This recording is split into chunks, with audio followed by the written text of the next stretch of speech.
तो हेलो दोस्तों, मैं अरुण राव एंड कक्षा प्लस के ऑनलाइन प्लेटफॉर्म पे आपका स्वागत है।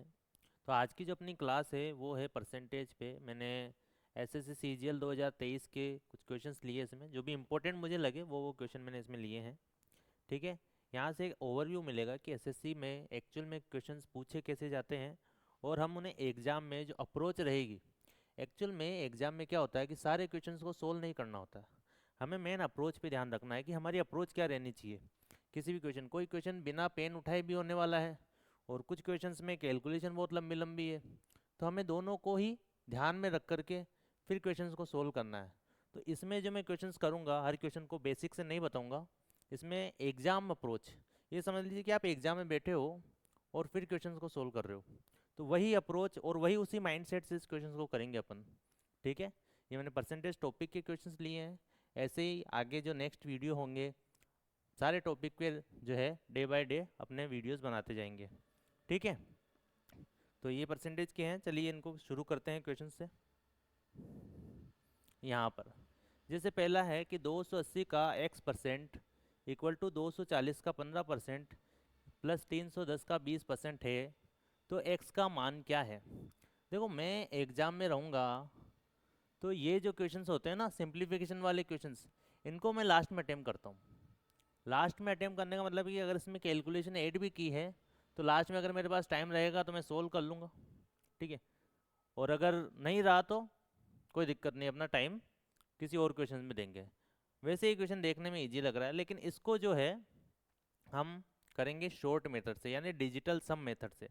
डिजिटल सम मेथड अगर आपको आता है तो बहुत बढ़िया, नहीं तो एक बार मैं उसका बता देता हूँ कि डिजिटल सम मेथड होता क्या है। ठीक है।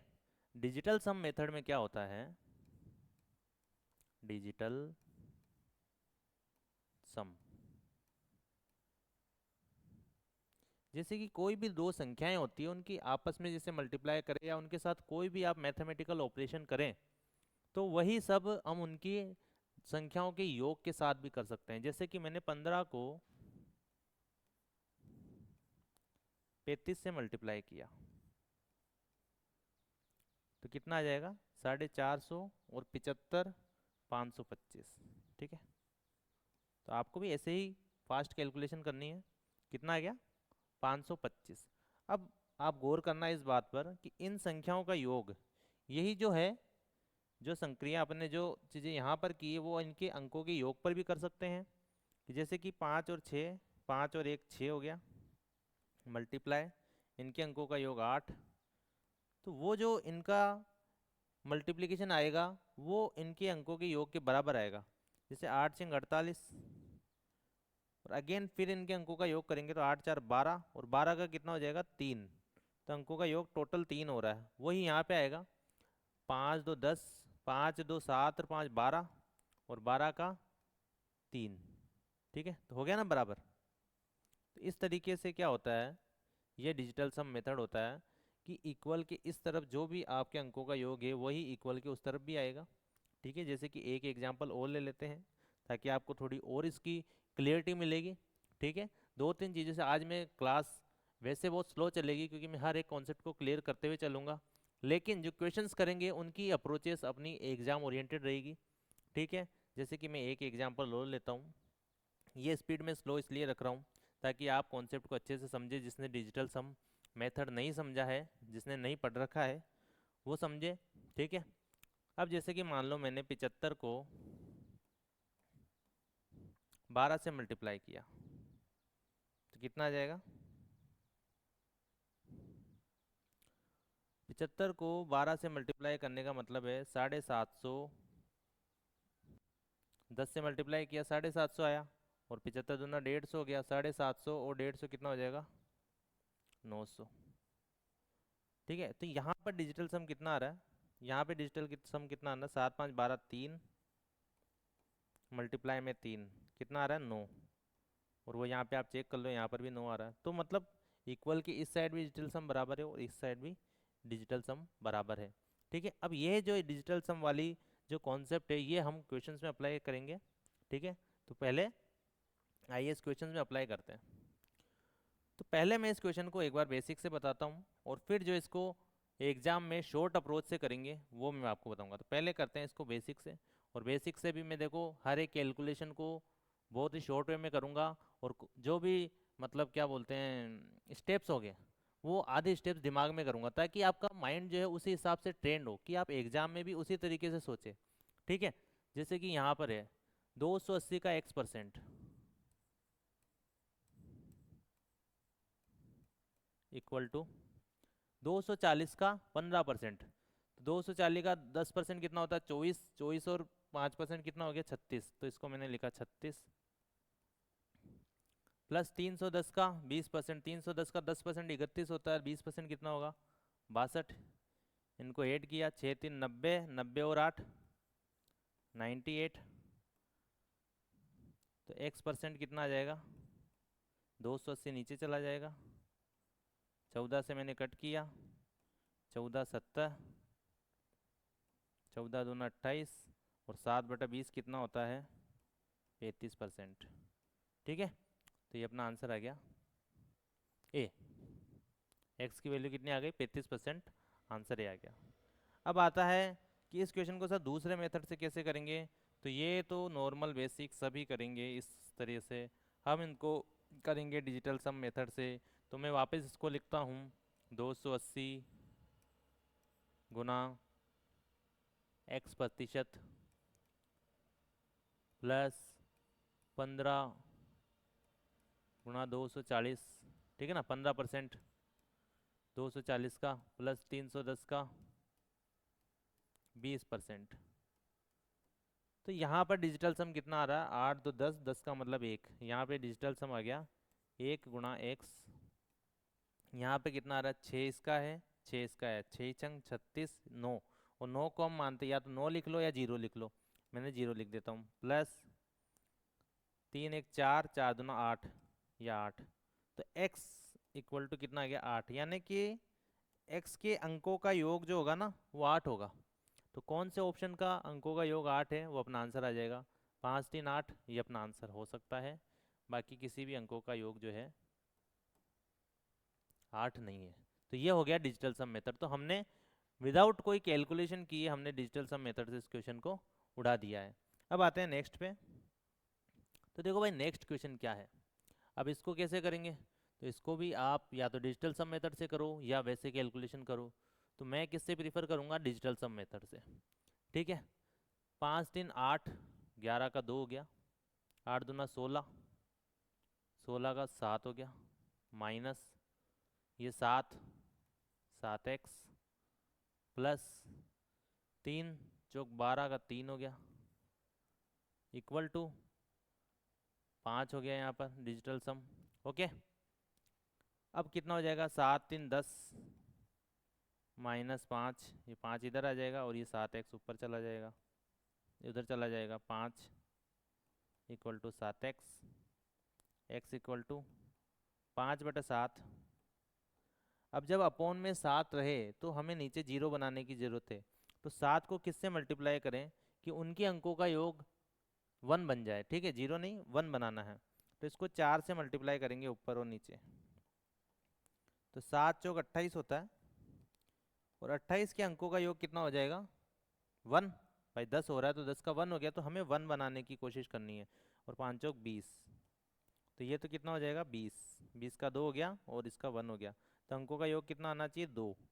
तो ऐसी संख्या अपना आंसर होगी जिनके अंकों का योग 2 बने, जिनका डिजिटल सम 2 बने। 7 5 12 का 3 बन रहा है, ये अपना आंसर नहीं हो सकता। 5 4 9, ये नहीं हो सकता। 7 4 11, 11 का 2 बन रहा है, ये अपना आंसर है, ये अपना आंसर नहीं है। ठीक है, तो ये अपना विदाउट कैलकुलेशन हमने इसको किया है, और एग्जाम में भी हम ऐसे ही करेंगे। अगर तो टाइम है तो आप पूरा बेसिक से सोल्व करो, और अगर अगर आपके पास टाइम नहीं है तो फिर आप इस क्वेश्चन को डिजिटल सम मेथड से करो। अब आते हैं नेक्स्ट पे। नेक्स्ट क्वेश्चन क्या है कि निम्न में से सबसे कम कौन सी है। 845 का 9%, 720 का 10%, 555 का 15%, 625 का 12%। तो आपको सोल्व नहीं करना, आपको कॉमन सेंस से अप्रोक्सीमेशन से जाना है। 9 अंटी 72, 4 नाम 36, 72 और 3 36, मतलब 72 और 3 लगभग 75%, लगभग मैं मान लेता हूँ। यहाँ पे देखो तो ये 72 आ गया एग्जैक्ट, यहाँ पे देखो तो 15 पर 75, 75 से तो ज़्यादा ही है, 75 से तो ज़्यादा ही है। यहाँ पे देखो तो 12 छिकानी 72 और 24, तो 72 और 24 यानी कि 74 से कुछ ज़्यादा है। ठीक है, तो हमसे क्या पूछा है, सबसे कम, सबसे कम ये रहा 72। सोल्व नहीं किया, ठीक है, अप्रोक्सीमेशन से इस क्वेश्चन को कर लिया। एग्जाम में भी आपको ऐसे ही करना है, ठीक है, सारे क्वेश्चन सोल्व नहीं करने होते हैं। यहाँ पर आओ, ए बी का 95% है, तो ए का कितना प्रतिशत बी है।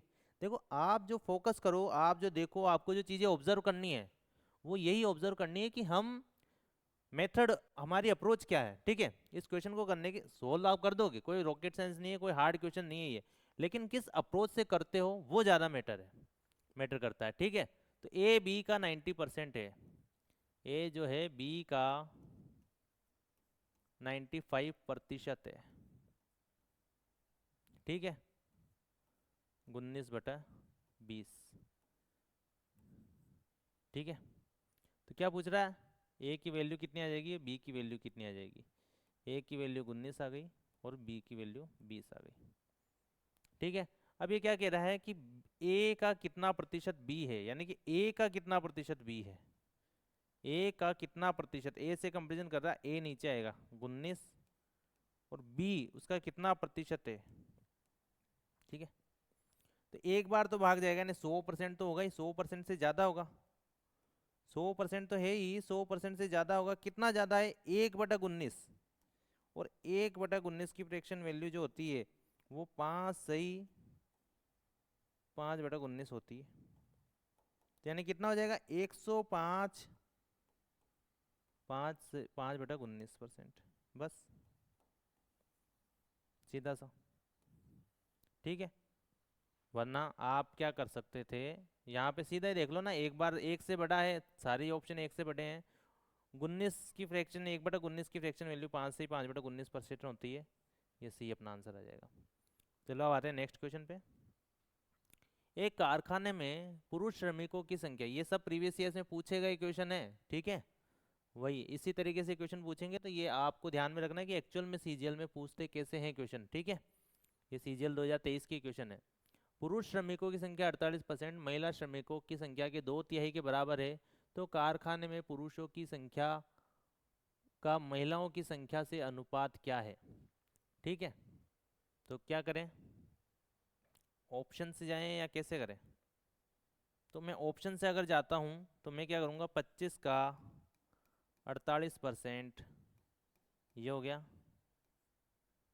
जो कि महिलाओं के 2/3 के बराबर है। अगर ये बराबर आ जाता है तो मतलब सही है, तो 25 चौक 100, 12 चौक 48, और ये भी 12 आ गया, 6×2 12, 12 = 12, जो कि बराबर है। ठीक है, ये अपने 12 आ गया, मतलब इक्वल आ गया, इसका मतलब अपना आंसर क्या आ जाएगा, ए।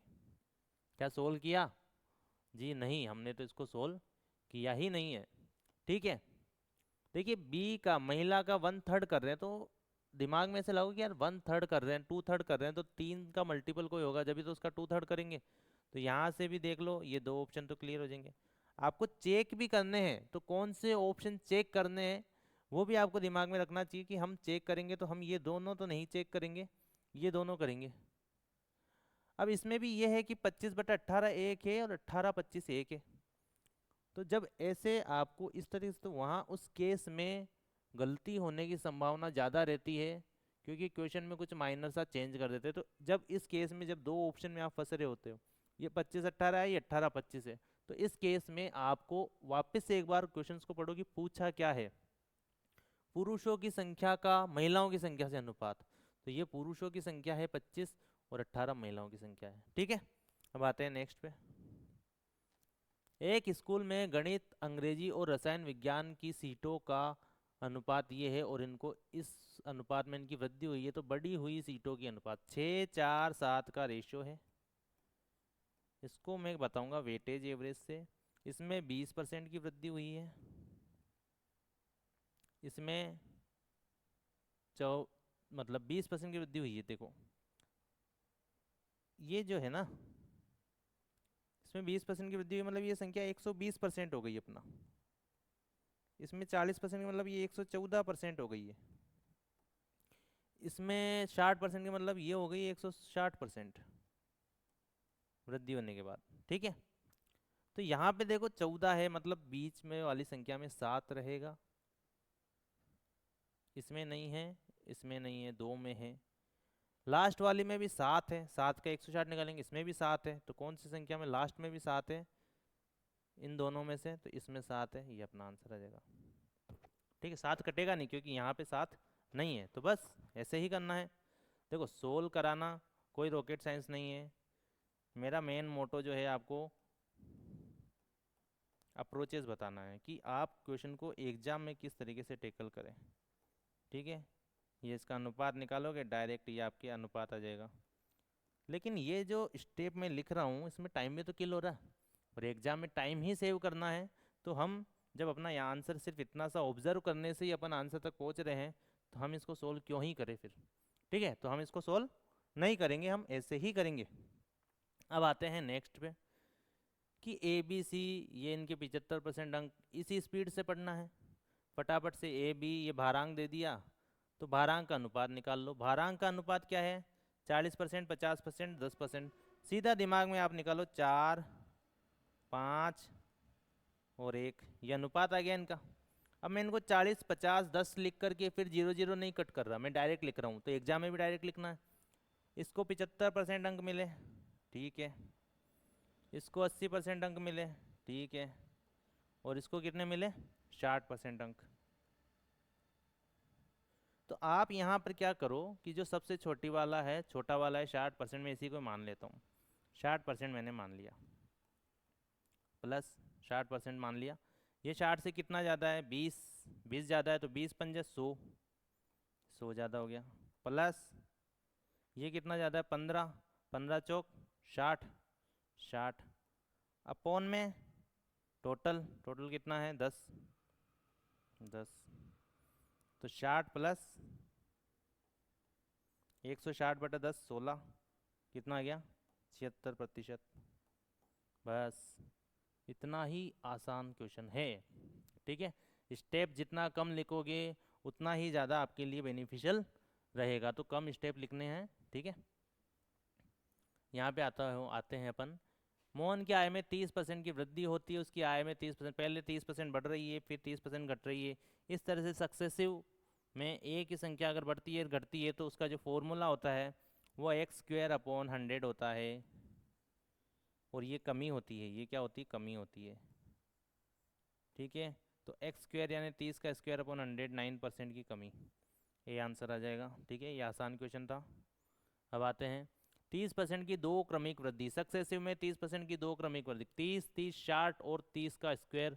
देखो 30 plus 30 plus 30 multiply upon 30 multiply upon 100, 30, 30, 60 plus 9, ठीक है ना, 0 से 0 जाएगा, ये 69 आया। ठीक है, 69% दो क्रमिक वृद्धि के बाद ही आया। हम इतना भी नहीं लिखेंगे, हम इसको दिमाग में, हमें ये दिमाग में ये कैलकुलेशन, एटलीस्ट इजी नंबर्स की कैलकुलेशन तो आपको दिमाग में आनी चाहिए। तो दिमाग में भाई 30, 30, 4, 3, 3 का 9, 69, तो पहले वाले में 69 हो गया। दूसरे वाले में क्या होगा, कमी है, तो 30, 30, 60, 60 में से 9 कम हो जाएगा, 60 में से 9 कम मतलब 51, 51। ठीक है, अब क्या पूछा है, कितने प्रतिशत अधिक है, ये कितने प्रतिशत अधिक है, पहले तो 3 से काटो, 23 और 17, अब कितना ज़्यादा है, 6 ज़्यादा है, तो 6/17। ठीक है, अब सर इसको कैसे करें, 17 का भाग देंगे, नहीं कोई ज़रूरत नहीं है, मैं मान लेता हूँ ये 18 है। क्या मान लेता हूँ, 18 है, तो 18 होने पर ये कितना हो जाएगा, 1/3, और 1/3 की फ्रैक्शन वैल्यू कितनी होती है, 33, सही, 1/3%। तो हमने मतलब अगर ये 18 होता तो या तो, लेकिन ये तो 18 से कम है, ये तो 17 है, तो जो वैल्यू आएगी वो 33 से थोड़ी सी ज़्यादा आएगी, ये सारी वैल्यूज़ कम है, बस। ठीक है, इसी तरीके से कैलकुलेशन हैंडल करनी होती है। आते हैं नेक्स्ट पे, एक वस्तु के मूल्य में 10% कमी और फिर 20% की वृद्धि और अंकित मूल्य 540, तो आप पहले कमी करो चाहे वृद्धि करो सक्सेसिव में, उससे कोई फर्क नहीं पड़ता। आप पहले कमी कर लो या वृद्धि कर लो। यहाँ पर क्या पहले वृद्धि कर देते हैं, इनका सक्सेसिव निकालो। 20 और 10 का सक्सेसिव कितना होता है, 20 में से 10 गया 10, और 10 में से कितना 2 घटाओ, 10 में से 2 गया तो 8%। तो 8% की जो वैल्यू है वो कितनी आ जाएगी अपने, देखो आप वैसे थोड़ा ज़्यादा हो जाएगा आपको समझने में, ये x है, इसमें 10% की कमी करी यानी 9/10, और इसमें 20% की वृद्धि करी यानी 6/5, और इसकी वैल्यू कितनी दे रखी है हमें 540। तो 9 इंचिंग 54 यहाँ पे आ रहा है, 54 यहाँ पे आ रहा है, 10 50 इससे मल्टीप्लाई हो जाएगा 500, तो x की वैल्यू कितनी आ जाएगी 500। ठीक है, ओके आते हैं नेक्स्ट क्वेश्चन पे आते हैं, ये तो आसान क्वेश्चन था। वस्तु के मूल्य में R% की वृद्धि की जाती है और बाद में इस नए मूल्य में R% की कमी की जाती है, और नवीनतम मूल्य अब 1 रुपये है, x है। x में मैंने क्या करा, पहले वृद्धि करी यानी 100 + R अपॉन में 100, और फिर मैंने कमी करी 100 - R अपॉन में 100, ये 1 के बराबर है। तो x की वैल्यू सीधी आ जाएगी 10,000 अपॉन में a² - b² वाला फॉर्मूला, 10,000 - R², कौन सा है a। ठीक है, अब आते हैं नेक्स्ट पे, नेक्स्ट क्वेश्चन।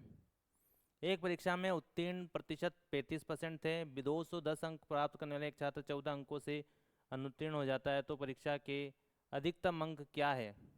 35% अंक यानी 35% अंक उसके उत्तीर्ण होने वाले हैं। ठीक है, 210 लाता है लेकिन 14 अंकों से वो फेल हो जाता है, तो ये कितने हो जाएंगे 224, ये 35 की वैल्यू है, 100 की वैल्यू निकालो। ठीक है, तो 7 से काटा, 7 × 21, 7 दूना 14, फिर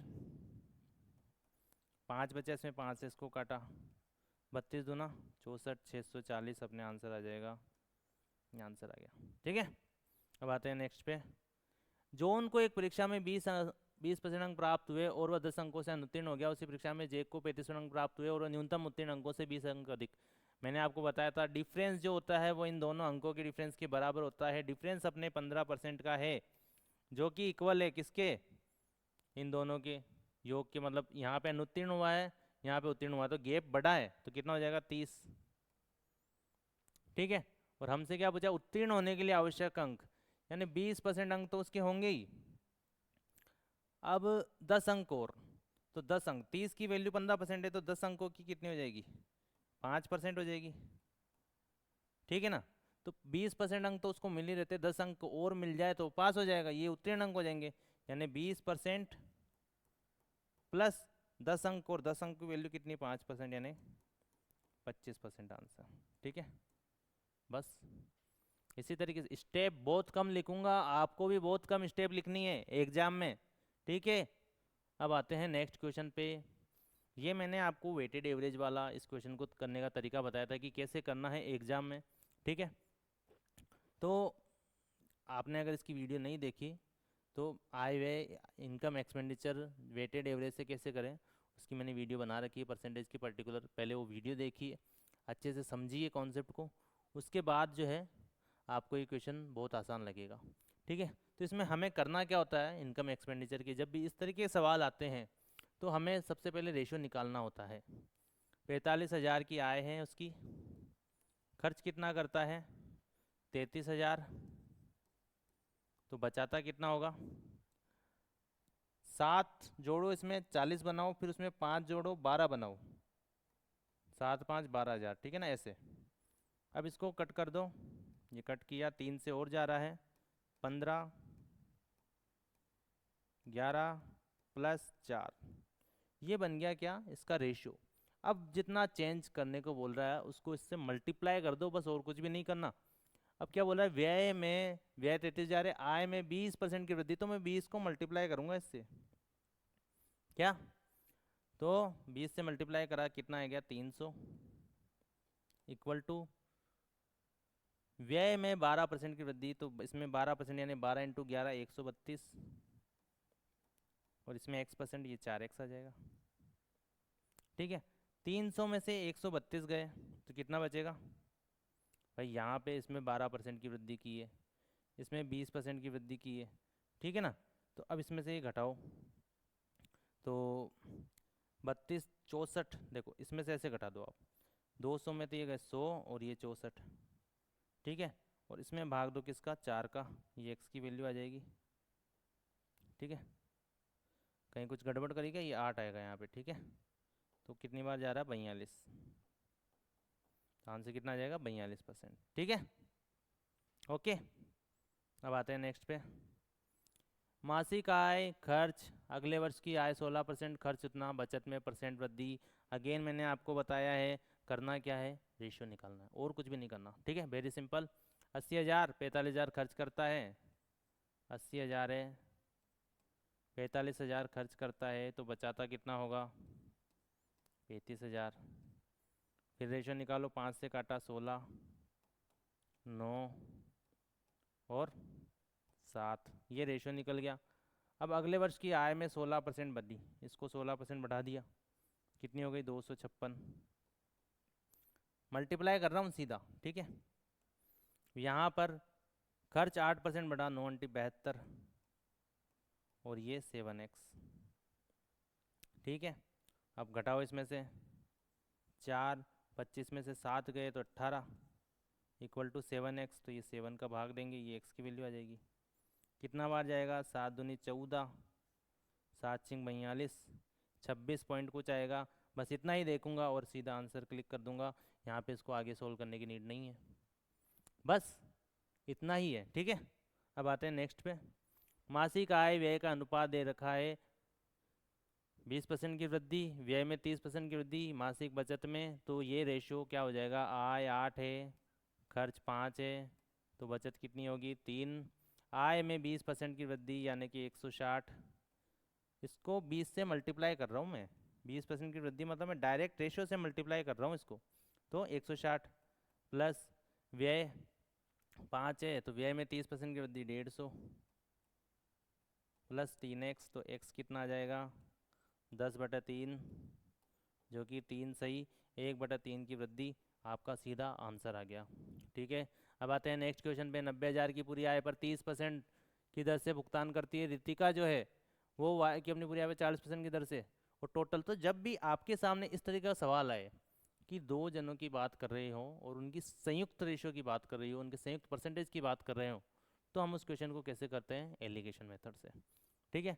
तो एक जो है रितिका, उसको वो 30% भुगतान कर रही है, 30% आ गया। कौन है ये, सुहानी है, ये कौन है, सुहानी है, ये रितिका है, और रितिका 40%, और टोटल कितना है, 37% दोनों का मिला करके, तो यहाँ पे कितना आ जाएगा, 3, और यहाँ पर कितना आ जाएगा, 7, ठीक है। तो 3 की जो वैल्यू है वो कितनी दे रखी है, 90,000, कितने गुना है, जितने भी गुना है 30, ठीक है ना। तो ये भी जितने भी गुना है, 7 या 21 आएगा, ये आंसर आ जाएगा, ठीक है। जीरो से मतलब नहीं है, हम एक कोई डिजिट पालें बस बहुत है अपना आंसर, ठीक है। अब आते हैं नेक्स्ट पे। पिता माता पुत्री इनके वेतन का अनुपात ये है, इस रेशो में वृद्धि होती है तो उनके वेतन का अनुपात, वही अगेन मैंने बताया आपको, 2 3 5, ठीक है। तो या तो आप सीधा ही मल्टीप्लाई कर दो, नहीं तो आप ऐसे, मैंने आपको बताया कि ये बढ़ के कितना हो जाएगा, 115, ये बढ़ के कितना हो जाएगा, 110, ये बढ़ के कितना हो जाएगा, 120, इसमें 11 नज़र आ रहा है, किस ऑप्शन में है, सोल्व ही नहीं करेंगे, बस इतना ही करेंगे, ठीक है। बाकी के बच्चे सोल्व करते रहे, हम नहीं करेंगे। यहाँ पे देखो, पेट्रोल की कीमत में 7% की वृद्धि होती है, पेट्रोल की व्यय अपरिवर्तित रहे, तो इसको मैं बता रहा हूँ, जितनी वृद्धि होती है, ये 7% की वृद्धि हुई, वृद्धि हो गई तो कितना हो गया, 100 से 107 हो गया, बस ये आंसर, इतना ही करना है। अब इसको कैसे करेंगे, तो इसको कैसे करेंगे ये इंपॉर्टेंट है। तो क्या करेंगे, 7 का इसमें भाग दो। आप हमेशा क्या करते हो, नीचे वाले को काट के ऊपर में मैं उल्टा करता हूँ, उसका रीज़न मैं आपको बताता हूँ। 7 एकम 7, ठीक है, 3 7 पंजो 35, यानी 1/15, 1/15 होता। अगर जैसे मान लो, मैं इसको वापस आपके यहाँ लिखता हूँ, ठीक है, ये जैसे आपके सामने आई, मैं इसको 7 से कटने वाली कोई संख्या मान लेता हूँ। मैंने मान लिया ये है 7 सही 105, ठीक है, जो कि 1/15 आ गया, ठीक है, कितना आ गया। और इस 1/15 की जो फ्रैक्शन वैल्यू होती है वो 6 सही 6% होती है कि नहीं होती है, 6 सही 6% होती है। तो ये तो जो है ज़्यादा, यानी इससे थोड़ा सा मामूली सा कम आएगा, ये ज़्यादा आएगी, ये 107 है, इससे ज़्यादा है, तो 6 पॉइंट समथिंग कुछ इससे थोड़ा सा मामूली सा कम आएगा, जो केवल यहाँ पर है, ठीक है, आ गया समझ में। हाँ, तो आते हैं नेक्स्ट क्वेश्चन पे। और नेक्स्ट क्वेश्चन क्या है कि 81 की वृद्धि हो जाती है तो पेट्रोल पर होने वाले व्यय को आपूर्ति करने के लिए उपभोक्ता द्वारा पेट्रोल की खपत में कितने प्रतिशत कमी जानी। तो 81 और 81 में वृद्धि होकर कितना हो गया, 181, ठीक है। तो देखो आप क्या करो, 81 इसका कोई 9 इसका मल्टीपल देख लो ना, यहाँ पे जैसे 81 है और मैंने इसको मान लिया 180, ठीक है, तो ये 9 से कट जाएगा, और 9/20 कितना होता है, 45% होता है। और अपन ने इसको 180 माना, ये 181 है, ज़्यादा है, तो मतलब जो अपना आंसर आएगा वो 45 से थोड़ा सा कम आएगा, तो ये 44.75 अपना आंसर हो गया, ठीक है। अब आते हैं नेक्स्ट पर। नेक्स्ट क्वेश्चन क्या है, थोड़ा जल्दी जल्दी चलेंगे, वीडियो काफ़ी लंबी हो जाएगी वरना। आ गया ये क्वेश्चन, वहाँ पे सीधा आपको मैंने जैसे पहले क्वेश्चन कराया IVI की कि आपको रेशो लेना है, 12,000 अगर उसकी इनकम है तो वो 8,000 खर्च कर रहा है, 4,000 बचा रहा है, क्या रेशो आ जाएगा, 3 2 1। इसमें कितनी वृद्धि, 10 की, ये हो जाएगा 30, इसमें कितनी वृद्धि 16, और ये कितना हो जाएगा x, तो इसमें से 16 गया, 14 आंसर, बस खटाक। अब आते हैं नेक्स्ट पर। नेक्स्ट क्या है कि शुरू में अपनी मासिक आय का 20% बचाता है, आय में 25% की वृद्धि हुई, नॉमिनल बचत में भी 5% की वृद्धि हुई, रवि वर्तमान में अपनी वर्तमान नॉमिनल आय का कितना प्रतिशत बचाता है। अगर वो वृद्धि पूछता तो वेटेज एवरेज से जाते, वृद्धि नहीं पूछी कितना बचाता है, तो आपको क्या करना है कि 100 की आय पहले थी और जो है बचत 80% हो गई, खर्च 80%, बचत हो गया 20%। अब करना क्या है, ये कितनी हो गई, बढ़ के 125 हो गई, 25% वृद्धि, और ये कितना हो गया 5% बढ़ के 21 हो गया। तो अब बचत कितनी कर रहा है वो, 21 की कर रहा है 125 पे, तो क्या आ जाएगा परसेंटेज में 21/125, ठीक है। अब 21/125 अगर ये है तो मैं क्या करूँगा कि ये देखूँगा कि क्या अपना आंसर किस वे में आएगा। 21 में क्या आता है, 7 आता है, किस में 7 है, केवल एक ऑप्शन में है 16.8। इतना ही करके आगे बढ़ जाएंगे, पूरा सोल्व करने की आवश्यकता नहीं है। नहीं तो मैंने एक चीज़ आपको पहले बताई थी कि 125 जब नीचे आए तो दोनों तरफ ऊपर और नीचे 8 से मल्टीप्लाई करिए, ये बन जाएगा 1000, कितना बन जाएगा, और ये 21/168 मल्टीप्लाई 100 परसेंटेज निकालने के लिए 0 से 0 गया, ये 16.8 आ गया सीधा। ये चीज़ें छोटी छोटी चीज़ें हैं जो हमें एग्जाम में अप्लाई करनी है, ध्यान रखो इनका, ठीक है। आते हैं नेक्स्ट क्वेश्चन पे। अगला क्वेश्चन क्या है, देखो भैया ये क्वेश्चन अगर एग्जाम में इस तरीके से आए तो सारे क्वेश्चन निकलने, इतने बड़े बड़े क्वेश्चन दिख जाए तो छोड़ने भी है कुछ क्वेश्चंस। भाई सारे क्वेश्चन करोगे इतने लंबी लंबी, इसकी लैंग्वेज पढ़ने में आपको लग जाएंगे कम से कम 2-3 20-25 सेकंड, तो फिर इसको सोल्व करोगे और बाई चांस अगर नहीं हुआ तो जो 2-3 क्वेश्चंस का आपका जो टाइम है वो तो किल हो जाएगा। तो इस क्वेश्चन को एग्जाम में देखते ही मैं करूँगा इसको स्किप, और आपको भी सलाह दूंगा कि भाई हर क्वेश्चन से मत उलझो पेपर में, पेपर को पेपर के हिसाब से करोगे तो सिलेक्शन होगा। इसको मैं आपको बताऊंगा ज़रूर, लेकिन बाद में लास्ट में, वीडियो के लास्ट में, याद रखना आप, ठीक है। अब आते हैं नेक्स्ट पे। अपनी आय का 25% देने के उपयोग में इसके अतिरिक्त वह शेष आय का, ये पॉइंट वाली बात है, शेष आय, तो शेष आय का पूछा है तो शेष आय निकालो तो सही कि उसके पास कितनी बची। तो मान लो उसके पास टोटल आय जो है x है, ठीक है। अब शेष आय का, शेष आय 25% खर्च कर ली, बची कितनी 75%, 3/4, ये हो गई शेष आय। इसका 15%, सॉरी इसका 18% किराए पर, तो बची कितनी 82%। इसका 16%, तो बची कितनी 84।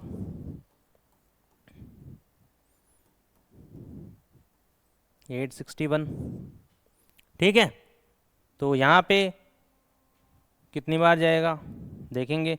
ये 41 से कट रहा है, मतलब किससे कट रहा है, 2 से। 41/50 और ये 41 से 21 बार, और ये 21 से 4 बार, और ये 4 से 4 कटा। अब क्या आ जाएगा, तो x की वैल्यू क्या आ जाएगी, 50/3। 3 तो ये नीचे जाएगा, ये 50 इधर आएगा ऊपर, 50/3, और ये 100 भी मल्टीप्लाई में।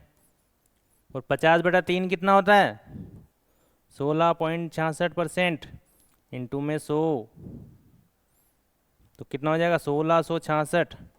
सही, आगे भी चलता रहेगा, तो ये आंसर आ जाएगा। ठीक है, तो इस तरीके से कैलकुलेशन को हैंडल करो, ये आना चाहिए, ये इंपॉर्टेंट है। अब आते हैं नेक्स्ट क्वेश्चन पे। नेक्स्ट क्वेश्चन क्या है, 35% खाद्य वस्तुओं का और शेष का, वापस से अपना की पॉइंट, शेष का, तो शेष निकालो। देखो एक्चुअल में क्या है कि एक्स मैंने मासिक आय मानी, क्या एक्स आय मासिक आय मानी, नहीं, 27,500 दे रखी है यार, जब दे रखी है तो मानेंगे क्यों, हम नहीं मानेंगे, हम किसी की नहीं मानेंगे, हम अपनी करेंगे। अब जैसे मैंने ये 27,500 लिखा, ठीक है, फिर 35% उसने खर्च कर दिया, तो बचा कितना उसके पास, 65%। 65% होता है 13/20। ठीक है, फ्रैक्शन वैल्यू 65% की सीधी, और फिर 15% खर्च कर दिया। देखो मैं यहाँ पर ये देख सकता हूँ कि ये जो है, ये देखो 5 2 7 7, ये 11 का मल्टीपल है, आंसर भी 11 का मल्टीपल होगा। तो इतना पूरा कैलकुलेट नहीं करेंगे, 7 5 12 6 18, 18 में सारी 11, ये 11 का मल्टीपल है। ये क्या, 7 5 12 6 2, नहीं ये नहीं आ रहा, 7 5 12 6 18 में से 3 गया, ये भी नहीं आ रहा, 7 5 12 6 18 में से 1 गया, ये भी नहीं आ रहा। तो ये कोई भी अपना आंसर नहीं हो सकते, केवल एक आंसर होगा। ठीक है, ऑप्शन से जाओ तो ज़्यादा आसानी से हो जाएगा, सारा क्वेश्चन सोल्व करना नहीं है, बाकी बेसिक से करो। तो ये अपनी इनकम कितनी शेष बची, इसका 15% कपड़ों पर खर्च करा, 15% कपड़ों पे खर्च कर दिया, बचा कितना, 85, 85 की 17/20, 40% बचाती है, तो कितना बचाती है, तो 40% बचाती है, 2/5। बस ये पूछिए अपन से, तो कट कर दो, कितना आ जाएगा, मल्टीप्लाई करना है आपको। तो अपन जैसे 0 से 0 गए यहाँ पर, और 2 से ये 2 गया, 5 से जो है यहाँ पर इसको काट देंगे, 55। ठीक है, 7 या 21, 5 एकम 5, और बटे में 2। देखो 13 × 7, 13 7 91, 9 13 एकम 13 और 9 22, तो 221, इसको 55 से करेंगे, अपॉन में 2। ठीक है ना, इस तरीके से। अब इसको 55 से करो, तो 221 को 5 से करूँगा मैं, 5 एकम 5, 5 दूना 10, 11, ये फिर 1150, 0, यहाँ पे 0, क्या कर रहा हूँ मैं, वापस से करते हैं, कंफ्यूज हो गया खुद ही। अब देखो वहाँ से मल्टीपल से तो डायरेक्ट आ रहा था, अब यहाँ कैलकुलेशन करनी पड़ रही।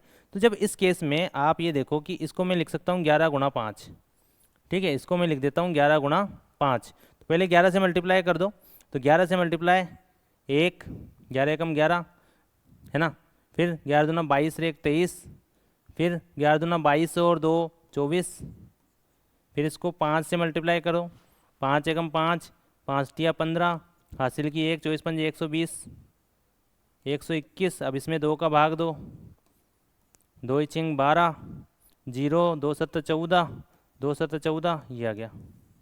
ये देख लो, इस तरीके से कैलकुलेशन करनी पड़ेगी अगर तो आप कैलकुलेशन करोगे तो, लेकिन हम कैलकुलेशन करेंगे ही नहीं। अगर अपने पास ऑप्शन है, डायरेक्ट ऑप्शन से हो रहा है, तो हम ऑप्शन से ही करेंगे। ठीक है, अब आते हैं नेक्स्ट पे। एक पिता अपनी मासिक आय का 8% अपने दोनों बेटों को पॉकेट मनी के रूप में देता है। ठीक है, तो एक्स उसकी मासिक आय हो गई, 8% अपने बेटों को दे दिया, 8/100। फिर क्या हुआ कि बड़े बेटे को, दोनों बेटों को बांटी गई कुल राशि का 85%, 85% बड़े बेटे को, और वह राशि का 90% खर्च करता है, तो बचाता कितना है, 10%। और इस 10% की वैल्यू कितनी दे रखी है, 17। 17 प्राइम नंबर दे रखा है, ये इसमें भी 17 होता है, काट दो, 17 पंजा। ठीक है, अब क्या हो, इसको सबको उधर लेके जाओ, 100 गुणा 100 यानी 1000 अपोन में 5 8 40, ये 40 अपोन में जाएगा। 40 का ये कितना गुना है, 2.5 गुना, और 2.5 गुना को 1000 से मल्टीप्लाई करेंगे तो 2500 बस। ठीक है, इसी तरीके से करो आप कैलकुलेशन भी। सोचो जैसे ये 2.5 गुना है, फिर 1000 से मल्टीप्लाई किया, सीधा आ गया आंसर। अब आते हैं नेक्स्ट पे। 2022 में एक कृति ने ईएमआई का भुगतान किया जो उसके मासिक का 22% था। उसने शेष वेतन को किराने के सामान और कपड़ों पर खरीदार पर इतना तो क्या हुआ कि उसने 22% तो खर्च कर दिया शेष का। अगेन शेष की बात कर रहा है, तो उसकी जो मासिक आय है मान लो 1 से, ठीक है, शेष का मतलब 22% खर्च करने के बाद उसको बचा कितना, 78%, 78/100, 7:5 के अनुपात में खर्च किया। कपड़ों पर तो कपड़ों की बात करी, कपड़ों का यूनिट 5 है, 5/12, टोटल 12 में से 5 कपड़ों पे खर्च किए, और किए कितने, 18,200, इसकी वैल्यू 18,200 दे रखी है। ठीक है, अब इसमें 13 होता है तो इसमें भी 13 रहेगा। क्यों रहेगा, क्योंकि प्राइम नंबर है। 13 6 की 78, तो 13 का भाग इसमें भी जाएगा, 14। ठीक है, 6 दूना 12, और यहाँ पर देखो तो 14 दूना 28, 2800/5, 2800/5, 55 25 5 30, 56,000, 56,000 उसका मासिक वेतन आ गया। अब आगे क्या पूछा है कि उसके वेतन में 16% की वृद्धि हुई, 16% की वृद्धि कर देते हैं। 56,000 में 16% की वृद्धि करके 116/100 हो गया। ठीक है, 6 चंग 36, 6 चंग 36 बन रहा है ना। यहाँ पे यूनिट डिजिट देखेंगे, किसके लास्ट में 6 है, केवल और केवल बी, तो ये अपना आंसर इससे हो गया। अब आते हैं नेक्स्ट पर। नेक्स्ट क्वेश्चन क्या कहता है कि एक निश्चित वर्ष में एक शहर की जनसंख्या 18,000 थी, अगले वर्ष 5% की वृद्धि हुई, महिलाओं की जनसंख्या में 7% की वृद्धि हो गई, कुल 192 हो गई। तो उस दिए, तो मैंने आपको पहले बताया, पहले वाले क्वेश्चन में क्या बताया कि जब दो जनों में कोई चेंजेस दे रहे हो और उनका मिला जुला के कितना परसेंटेज चेंज हुआ वो सब दे रखा हो, तो फिर आपको एलिगेशन वाले मेथड से करना है। यहाँ पर जो है पुरुषों की जनसंख्या में 5% की वृद्धि, ये मेल हो गए, ये फीमेल हो गए। ठीक है, मेल में 5% की वृद्धि, फीमेल में 7% की वृद्धि, और टोटल कितना बढ़ा है, 1200 बढ़ा है। 1200 बटे हुए 18,000 गुणा में 100, कितना बार जाएगा, अपन इसको कट करते हैं 6 से, 6 दूना 12, 6 3 18, यानी 20/3। तो 20/3% की वृद्धि यहाँ पे हो रही है। ठीक है, तो अब नीचे फ्रैक्शन को हटाना है, तो तीनों को मैं 3 से मल्टीप्लाई कर देता हूँ ताकि ये 3 हट जाएगा। तो तीनों को 3 से मल्टीप्लाई करके यहाँ पे नई तरीके से यहाँ पे वापस से लिख लेते हैं। मेल को इसको 3 से मल्टीप्लाई किया, 15% आया, इसको 21%, और यहाँ पे ये 20%। ठीक है, 1:5, तो 1:5 अपने आंसर आ गया। Answer number B for Baahubali. ठीक है, अब आते हैं नेक्स्ट क्वेश्चन पर। तो नेक्स्ट क्वेश्चन क्या है, आओ देखते हैं। थैंक यू, तो नेक्स्ट क्वेश्चन है थैंक यू। ठीक है, और ये क्वेश्चन करना है, सबसे इंपॉर्टेंट क्वेश्चन ये है, थैंक यू। ठीक है, तो बताना वीडियो कैसा लगा आपको, क्लास कैसी लगी, क्लास पसंद आई, कोई भी डाउट अगर रह गया हो तो आप वो मुझे बताएं। अच्छा अच्छा अच्छा अच्छा, सही बात है, डाउट से याद आया, अपना एक क्वेश्चन बाकी है जो हमने स्किप किया था। तो स्किप तो वहाँ पे किया था, यहाँ पे तो करेंगे हम एग्जाम में। कहाँ गया वो क्वेश्चन, ये रहा। ठीक है, इस क्वेश्चन को बताना है। अभी तो थैंक यू हो जाता और ये क्वेश्चन अपना रह जाता। अब कैसे करेंगे इस क्वेश्चन को, आइए। अब अपना जो है लास्ट में टाइम बचा तो करना, नहीं बचा तो नहीं करना। टाइम बच गया अपने पास यहाँ पर क्लास में, तो अपन करते हैं। 35,000 की मासिक आय है, परिवार के विभिन्न व्ययों को जैसे भोजन, स्वास्थ्य, शिक्षा और मनोरंजन किराए पर खर्च करता है। सभी व्यय के बाद हर महीने 8% की बचत करता है, यानी 92% खर्च कर देता होगा। अब जो वो खर्च करता है उसके बारे में इंफॉर्मेशन दे रखी है।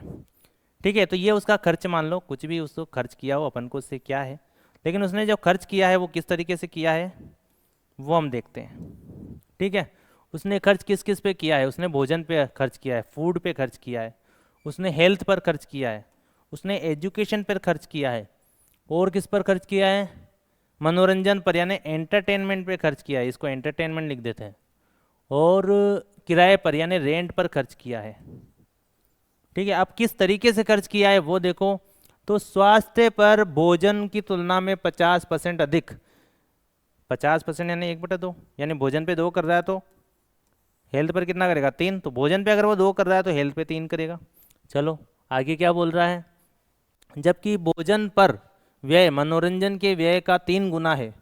तो ये जो भोजन पर है ये मनोरंजन यानी एंटरटेनमेंट का 3 गुना है, तो ये 2/3 हो जाएगा।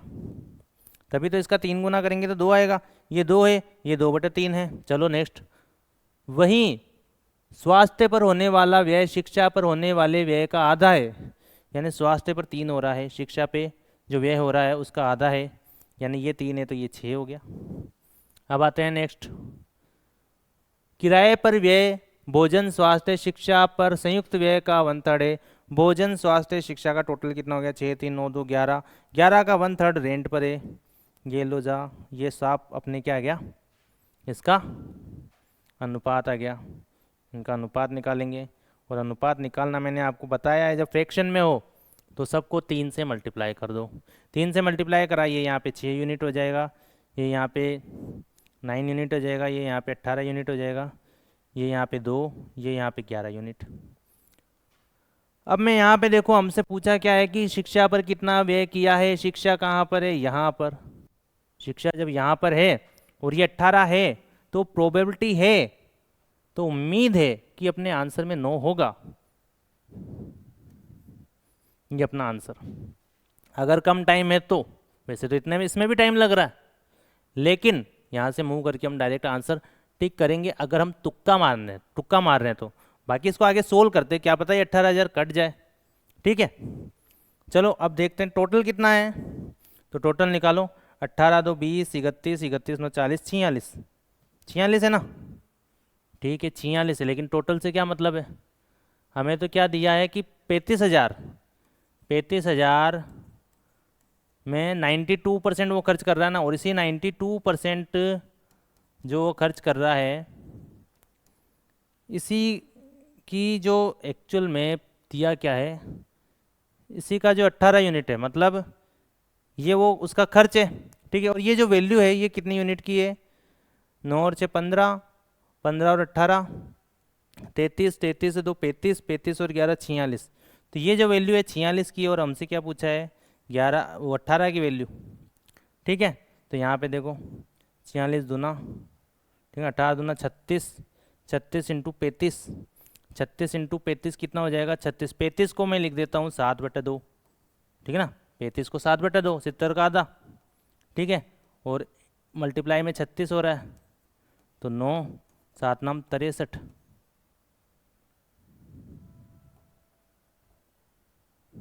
18 दूना 36, 35, कहीं कुछ गड़बड़ है क्या, 7 नाम 63। अच्छा ये 18 आएगा ना, 2 से काटेंगे तो ये 18 आएगा, 2 से काटने पर ये 18 आएगा। तो 18 इंटू 7, 18 इंटू 7 126 होता है, तो ये अपना आंसर आ जाएगा 126। ठीक है, अपना आंसर कितना आ जाएगा 126,000, बस। तो ये था वो भोकाल क्वेश्चन। ठीक है, तो जब भी इस तरह से लैंग्वेज ज़्यादा बड़ी दिखे तो एग्जाम में उस पल के लिए उसको स्किप करें, बाद में अगर आपके पास टाइम बचता है तो उसको सोल्व करें, सोल्व भी करें तो ज़्यादा से ज़्यादा स्टेप्स को, मतलब कैलकुलेशन को जितना रिड्यूस कर सके उस हिसाब से आप रिड्यूस करिए। चलिए, तो ये थी आज की क्लास। वापस अपन अपने थैंक यू पर आ जाते हैं। कहाँ गया थैंक यू साहब, ये रहे थैंक यू साहब। ठीक है, तो अपन थैंक यू पे आ गए। तो ये थी अपनी क्लास, ये क्लास थी CGL 2023 के परसेंटेज के क्वेश्चंस, जो भी मुझे इंपॉर्टेंट लगे वो मैंने ऐड ऑन किए हैं। ठीक है, अगर किसी भी तरह का आपको समझ में नहीं आए हो, स्पीड को लेकर के कोई हो, आप कमेंट में ज़रूर दें, अपने रिव्यू ज़रूर दें कि सर इस क्लास में थोड़ी स्पीड कम ज़्यादा है, या जो भी आपको इशू है वो आप मुझे कमेंट में बताएं। क्लास अच्छी लगी, पैटर्न्स अच्छे लगे, मेथड्स अच्छे लगे, सोल्विंग की अप्रोच अच्छी लगी, तो वो भी आप बताएं। ठीक है, ताकि आपको इसी तरह के मज़ेदार वीडियो और आगे के जितने भी एग्ज़ाम्स है सब वीडियो बनाऊं, मुझे भी मोटिवेशन आप लोगों से मिलेगा। ठीक है, आप जितना कमेंट में अपने सजेशंस देंगे उस हिसाब से मुझे मोटिवेशन मिलेगा, और मैं आगे वीडियो जो है सारे क्वेश्चन में बनाएंगे और इसी तरह की मज़ेदार जो है अप्रोचेस, उन्हीं अप्रोचेस से हम वीडियो को मतलब क्वेश्चंस को सोल्व करेंगे। ठीक है, तो ये आज मेरी तरफ से था।